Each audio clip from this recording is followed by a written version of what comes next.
Namasté, bonjour à tous, bienvenue à ce 12e jour de défi individuel et collectif pour le changement, le nouveau départ après ce confinement. Aujourd'hui, je vais vous parler des phrases négatives. Si je vous dis, ne dites surtout pas de phrases négatives, qu'est-ce que vous visualisez? Peut-être que vous visualisez le ne pas, ou en tout cas votre esprit est focalisé sur la négation. Si je vous dis dites-moi une phrase affirmative, est-ce que là vous pensez au ne pas, hein? Si je vous dis ne dites pas de phrases négatives, alors là, qu'est-ce que vous visualisez automatiquement? Eh bien, une phrase négative. C'est la même chose que si je vous dis on va commencer, mais surtout ne pensez pas à votre problème du jour, votre situation qui est difficile en ce moment. Bon, ça fait quand même longtemps que ça dure. Bon, mais n'y pensez pas, hein. On sait que c'est là. Bon, vous essayez de vous en détacher complètement. Focalisez pas du tout votre esprit sur ce qui est difficile en ce moment pour vous, pour être pleinement disponible à cette vidéo automatiquement. On va cogiter, on va commencer à se dire oui mais là, alors au niveau professionnel, il y a eu le confinement, ça a tout chamboulé, au niveau du couple, de la famille aussi, en fait il y a plein de choses qui sont en train de se mettre en place, de changer, et en même temps ça me met dans un inconfort terrible. Non. Par contre, si je vous dis bienvenue dans cette vidéo, aujourd'hui je vais vous parler du pouvoir des affirmations positives, et d'ailleurs je vais vous faire une vidéo spéciale avec de belles affirmations spécialement pour vous.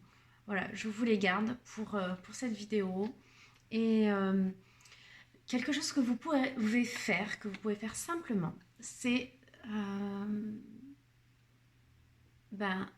transformer chaque pensée en affirmation positive. Vous pouvez même dire le contraire, c'est-à-dire lorsque il m'arrive de me dire parfois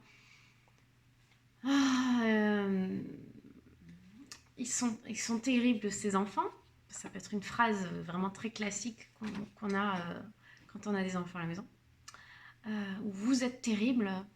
Eh bien non, je vous invite à annuler ce que vous venez de penser et reprogrammer votre cerveau sur vous êtes énergique, vous êtes plein de vie, de vitalité. Et ce qui est terrible, c'est votre façon à vous de gérer tout ce mouvement et toute cette énergie qui n'est pas du tout sur la même fréquence que la vôtre, qui est déjà dans une énergie peut-être plus Vata que Pitta, qui est l'énergie des enfants en Ayurveda.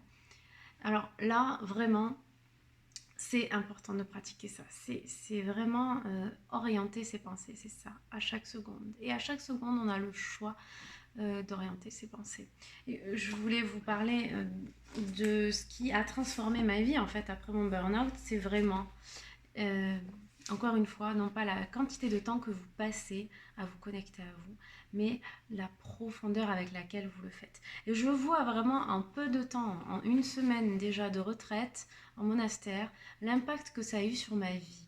Alors bien sûr, je vous invite à venir si vous sentez que vous avez besoin de passer un cap, si vous sentez que vous avez besoin de soutien, si vous sentez que en ce moment vous répétez des schémas, si vous sortez d'une rupture, si vous voyez que il y a des basses fréquences en fait qui s'acharnent en fait contre vous, c'est peut-être pour faire comprendre quelque chose. Et peut-être que je peux justement vous aider à aller plus vite, à aller à l'essentiel. En tout cas, c'est ma vocation de vous aider à gagner du temps pour gagner de l'énergie.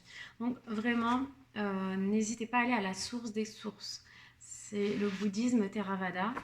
Donc vraiment, c'est précieux. Alors, c'est peut-être pas vos lectures favorites, mais en tout cas, j'en suis infusée, donc je peux vous aider à tout ça. Je peux vous aider à aller beaucoup plus vite et tout en respectant votre rythme. Donc, n'êtes plus dans cette dualité. amour, peur, mais restez vraiment dans l'énergie d'amour, l'affirmation positive. C'est très important puisque c'est se reconnecter à quelque chose qui est porteur de vie en fait.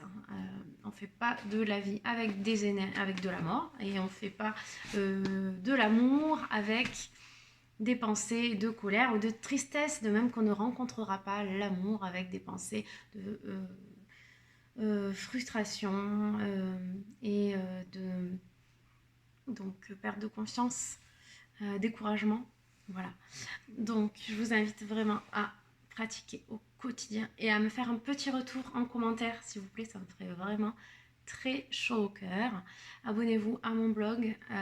Vous pouvez me suivre sur Facebook. Si vous êtes sur Instagram aussi, les réseaux Twitter, LinkedIn, n'hésitez pas. Et puis, je vous dis à demain pour le prochain conseil.